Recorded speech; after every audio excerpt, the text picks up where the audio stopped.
tudo bem? Que bom que você voltou. No vídeo anterior, você se lembra, em que eu fiz o resumo do Memórias Póstumas de Brás Cubas de Machado de Assis, você pode perceber por que esse livro inaugurou em 1881 a literatura do realismo no Brasil. Por quê? Porque ele apresenta uma narrativa sem idealizações. Além disso, ele apresenta um herói fraco, um herói mole, relaxado. Sem contar que este protagonista demonstra cinismo, ou seja, confessa valores condenados por nossa sociedade, como por exemplo, ter usado dinheiro para comprar o amor da Marcela ou para explorar a miséria de Dona Plácida. É também interessante notar as críticas sociais que esse romance faz, o que obedece às regras do realismo.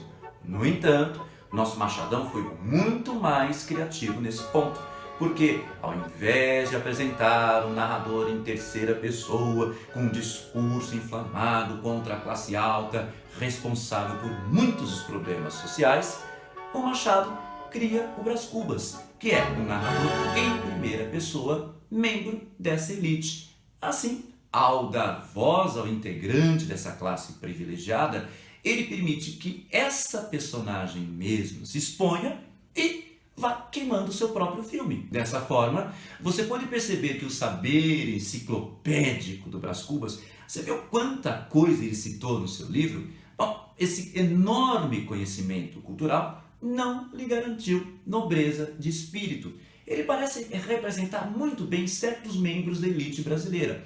Passaram por as melhores escolas, tiveram acesso ao que de melhor a sociedade proporciona e ainda assim não desenvolveram caráter. Enfim, agora você já consegue saber por que o Brás Cubas assume esse caráter tão autoritário, tão caprichoso. Eu quero escrever o livro do meu jeito, eu posso entupir com as digressões que eu quiser, com as intertextualidades, com as metalinguagens que eu quiser. Por quê? Porque eu sou rica! Eu sou rica! Exato, colega, porque ele é rico. Eu sou rica. Eu escrevo esse livro do jeito que eu quiser. Se você não gostar, dane-se, não estou nem aí para a sua opinião. Não é exatamente isso que ele fala no livro? E toda essa análise foi feita sem cair nos modismos da época, o que até faz com que o livro ainda se torne bastante atual na análise da sociedade brasileira. Machado de Assis, portanto, não caiu na tentação de usar o mecanismo do naturalismo e aquela análise cientificista. Machado era contra essa leitura porque achava simplista demais, pobre demais, o determinismo, o cientificismo. Não é à toa que sempre coloca o acaso. Lembra quantas vezes eu falei em acaso no vídeo anterior? Então, não é à toa que o Machado sempre coloca o acaso em suas narrativas, que é uma maneira de ele se contrapor, de ele se colocar como oposto a essa visão simplista, pobre que o naturalismo tinha e que fez muito sucesso na época. No lugar dessa leitura tão pobre, o Machado vai apresentar uma visão dilemática, ou seja, que enxerga os dois lados opostos de uma questão. Um exemplo disso é o tal do Emplácito Brás Cubas, que tem um lado altruísta, ou seja, um lado preocupado com o bem-estar geral, já que seria um remédio que iria eliminar da humanidade todo e qualquer sofrimento, mas que também tem um lado egoísta, porque seria uma maneira de garantir fama, status, nomeada ao Brás Cubas, porque ele fica imaginando a fama que ele vai obter com o nome dele impresso em cada vidrinho, em cada casa da nossa civilização. Por causa disso, deve-se aceitar a contradição, o paradoxo, como um ingrediente natural desse livro, o que revela o absurdo de nossa condição existencial e social. Por que Eugênia, tão bonita, foi nascer coxa? E por que coxa, se tão bonita?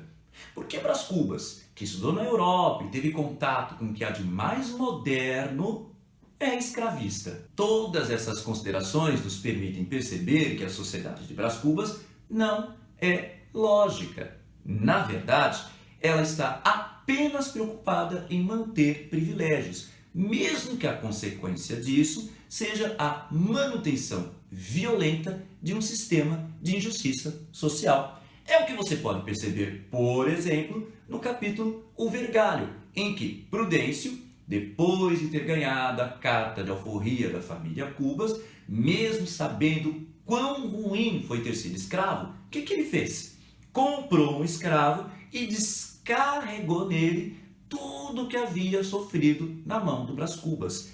Essas páginas, apesar do seu toque de humor, elas têm um lado extremamente violento. Talvez, do lado do episódio Dona Plácida, talvez sejam os momentos mais violentos da literatura brasileira. Tentar entender todos esses absurdos parece que só vai dar como única consequência a loucura.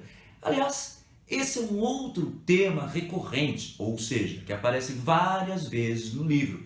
No navio em que Brás Cubas está em direção a Coimbra, tem um louco. O Quincas Borba enlouquece. O próprio Brás Cubas delira antes de morrer. Aliás, morrer. Você notou como tudo tem um fim neste livro? Desde as paixões mais avassaladoras, como as de Brás Cubas, até a beleza de Marcela.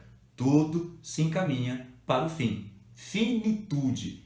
Eis aqui um outro tema recorrente neste livro. Tudo isso nos permite perceber que Memórias Póstumas de Brás Cubas apresentam um pessimismo extremo, uma visão muito negativa da vida e da sociedade. E nesse ponto, temos que acrescentar um aspecto muito curioso, muito interessante. Você se lembra que o Brás Cubas diz que escreveu o seu livro com a pena da galhofa e a tinta da melancolia? Caso você não saiba, galhofa quer dizer brincadeira, tiração de sarro.